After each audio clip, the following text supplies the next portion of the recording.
Have you ever wondered what really happens inside the Vatican when a pope dies? We see smoke, we hear bells, we watch the white-robed cardinals file into a chapel. But behind those sacred walls, far from cameras and public view, what actually goes on during the Vatican Conclave? Could there be secrets hidden for centuries, ceremonies the public isn't allowed to witness? And could the next pope already be chosen before the voting even starts? The word conclave comes from the Latin cum clave, meaning with a key. In other words, the doors are locked.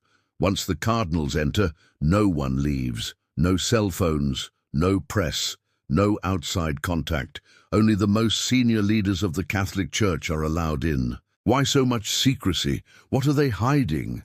And why has this ritual remained unchanged for hundreds of years?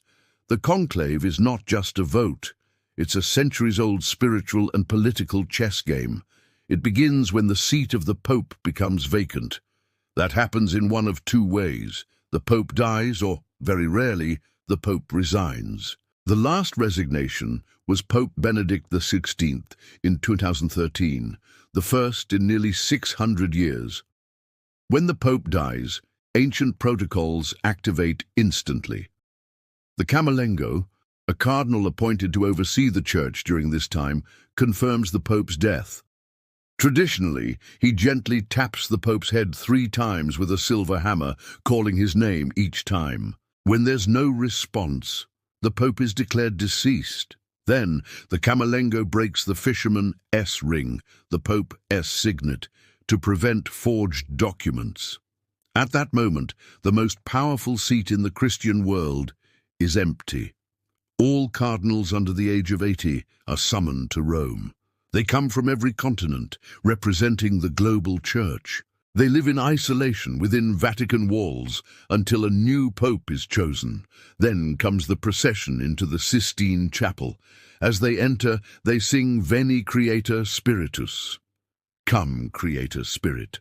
It's a prayer for divine guidance. Each cardinal swears an oath, placing his hand on the gospel. I call as my witness Christ the Lord, who will judge me, that my vote is given to the one I believe before God should be elected. Then the doors are locked, the world is shut out, the conclave begins. Each cardinal writes the name of his chosen candidate on a ballot. The ballots are folded, placed on a golden plate, and dropped into a silver urn. Secrecy is absolute. No one may vote for himself. And to be elected, a candidate must receive 2/3 of the vote. If no one reaches the threshold, the ballots are burned with chemicals, producing black smoke. It means no pope has been chosen. But when a candidate receives enough votes, the ballots are burned again, this time producing white smoke. Bells ring, the world cheers. But what happens before that white smoke rises is cloaked in mystery. We are told that the Holy Spirit leads the decision, that cardinals seek God's voice, not their own, and many truly do. But can we ignore the politics, the rival camps, the silent alliances? Insiders reveal that factions often form conservative versus progressive, local versus global, traditional versus reformist. Candidates can be blocked not for their theology, but for their influence, health, or even personality. So is this spiritual discernment or strategy? Who really controls the vote? Are there secret frontrunners? Can pressure from powerful institutions sway the outcome? And here's a deeper question. Can the Holy Spirit be manipulated? If the vote is shaped by ambition, reputation, or fear, what does that say about the process? Some believe the outcome is decided long before the vote begins, that the final result is not divine surprise, but calculated agreement. Is the conclave an election or a sacred performance? When a cardinal finally receives enough votes, the dean of the conclave asks, "Do you accept your canonical election as supreme pontiff?" If he accepts, he chooses a papal name. He then enters a small room beside the chapel, the Room of Tears.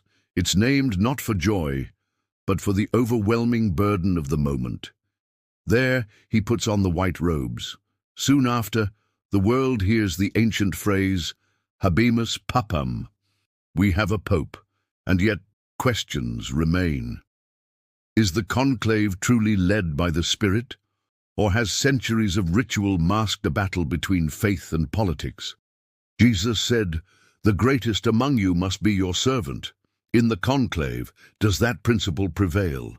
History remembers popes who were deeply holy, but it also remembers those who were corrupt, violent, even cruel.